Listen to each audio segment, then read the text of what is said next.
무용교에서 유용교회로 오늘의 묵상입니다.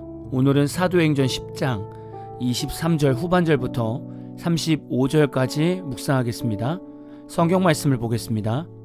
이튿날 일어나 그들과 함께 갈새 요빠에서 온 어떤 형제들도 함께 가니라. 이튿날 가이사랴에 들어가니 고넬료가 그의 친척과 가까운 친구들을 모아 기다리더니 마침 베드로가 들어올 때에 고넬료가 맞아 발 앞에 엎드려 절하니 베드로가 일으켜 이르되 일어서라, 나도 사람이라 하고 더불어 말하며 들어가 여러 사람이 모인 것을 보고 이르되 유대인으로서 이방인과 교제하며 가까이 하는 것이 위법인 줄은 너희도 알거니와 하나님께서 내게 지시하사 아무도 속되다 하거나 깨끗하지 않다 하지 말라 하시기로 부름을 사양하지 아니하고 왔노라. 묻노니 무슨 일로 나를 불렀느냐? 고넬료가 이르되 내가 나흘 전 이맘때까지 내 집에서 제 구시 기도를 하는데 갑자기 한 사람이 빛난 옷을 입고 내 앞에 서서 말하되 고넬료야, 하나님이 내 기도를 들으시고 내 구제를 기억하셨으니 사람을 요빠에 보내어 베드로라 하는 시몬을 청하라. 그가 바닷가 무두장이 시몬의 집에 유숙하느니라 하시기로 내가 곧 당신에게 사람을 보내었는데 오셨으니 잘하였나이다. 이제 우리는 주께서 당신에게 명하신 모든 것을 듣고자 하여 다 하나님 앞에 있나이다.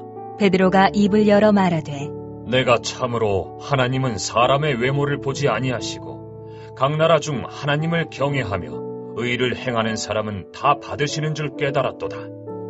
오늘 말씀에서 드디어 베드로가 고넬료를 만나게 됩니다. 고넬료 입장에서는 베드로가 천사와 같아 보일 것입니다.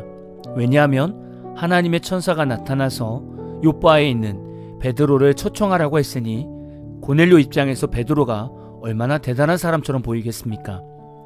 고넬료는 가족들과 친척들과 가까운 친구들을 다 모아두고 베드로를 기다리고 있었습니다. 베드로가 고넬료 집으로 들어오자 고넬료는 베드로 앞에 엎드려서 절을 했습니다. 지금 고넬료가 베드로에게 엎드려 절한 모습은 마치 고넬료가 베드로를 신적인 대상으로 여겨 종교적으로 예배하는 심정으로 절하였음을 보여줍니다. 그러나 이런 행동은 하나님께서 기뻐하시는 바가 아니었음을 베드로도 잘 알고 있었습니다. 그래서 베드로는 고넬료가 절을 할 때 적극적으로 금지를 했습니다. 당시 예수님의 놀라운 기적들이 사도들을 통해서 일어나게 되니 사도들을 만나는 이방인들은 고넬료와 같은 행동을 종종 했던 것 같습니다. 사도들은 이방인들의 이런 합당치 않은 행동에 한결같이 당황하고 경계하였습니다. 고넬료가 베드로를 만났을 때 신에게 경배하듯 절하게 되자 베드로는 그의 행동을 금하면서 오히려 나도 사람이다 라고 겸손한 자세를 취했습니다.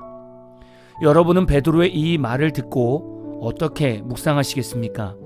나도 사람이다 라는 말은 내가 당신보다 뛰어난 것이 없다 라고 말하는 것과 같습니다. 여러분은 자신보다 뛰어난 사람을 보면 그 사람도 사람이다 라고 생각하십니까? 아니면 뭔가 좀 더 특별해 보이고 높아 보이셨습니까? 저는 지금까지 목회를 하면서 부교육자 생활이 더 많았습니다. 그때를 생각하면 저는 제가 모시는 담임자들이 나도 사람이다 라는 겸손의 모습을 많이 보지 못했던 것 같습니다. 어떤 의견 하나 내는 것도 눈치를 보게 하거나 교회 전통을 먼저 강조하는 교회들을 만났었습니다.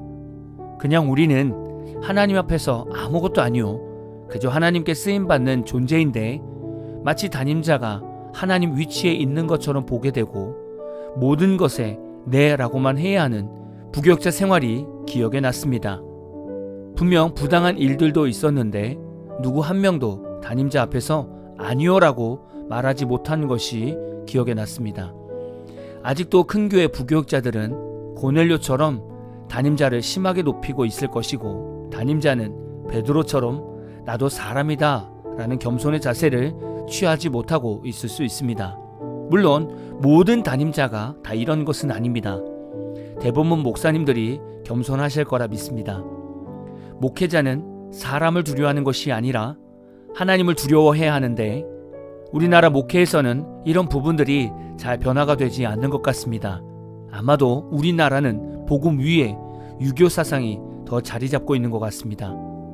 가끔 교회 안에서는 내가 장로인데 어떻게 성도가 인사를 안 해? 라는 언성이 들리기도 합니다. 그리고 내가 담임자인데 내 말에 자꾸 토를 달래? 라고 말하는 담임 목회자도 있습니다. 이것이 유교 사상이 아니겠습니까?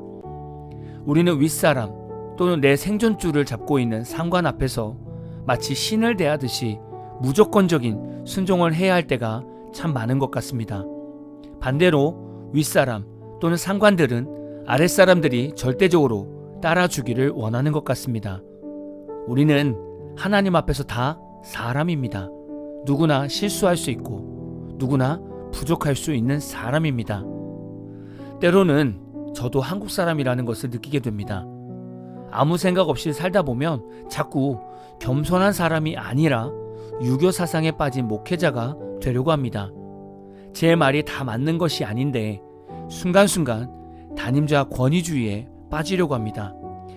저 또한 매번 하나님께 물어보고 결정해야 하는 부족한 종인데 제 자신이 겸손해야 하는 사람이라는 것을 자꾸 잊어버리고 교만해지려는 모습을 자꾸 보게 됩니다.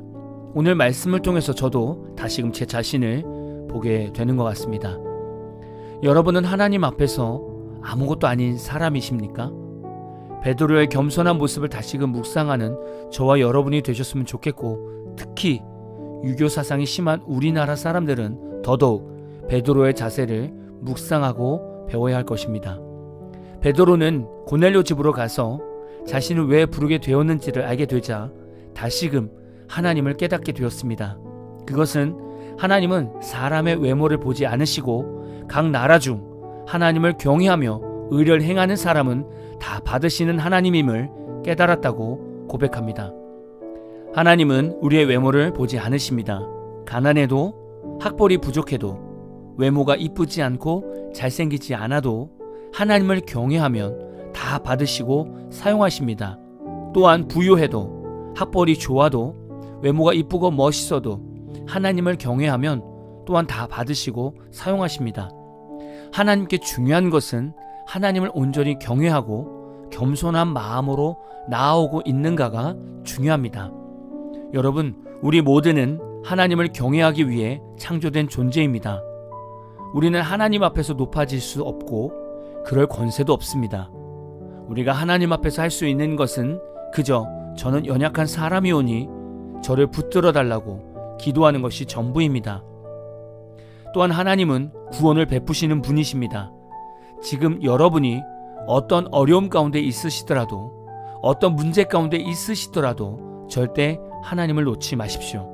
끝까지 하나님을 경외하고 있다면 고넬료에게 베드로와 같은 복음의 소식이 들려왔듯이 여러분에게도 조만간 복음의 소식이 들려올 것입니다. 여러분 힘내십시오. 오늘 마무리 찬양은 장윤영님이 부르신 겸손이라는 찬양입니다. 찬양 후에는 잔잔한 연주곡이 있습니다. 말씀을 생각하면서 기도하는 시간을 가져보십시오.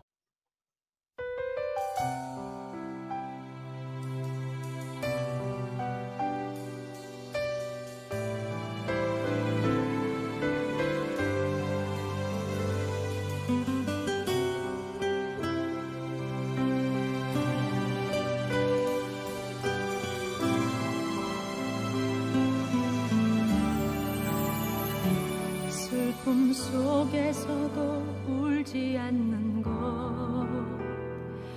억울해서 울지 않는 것, 걱정할 수밖에 없는 상황 속에도 걱정하지 않는 것, 사랑할 수 없는 사람조차도 사랑하며 품어주는 것, 용서할 수 없는 사람일지라도 용서하여 주는 것, 어떠한 자기 주장도 버리고 오직 모든 것을 주님 뜻에 맡기며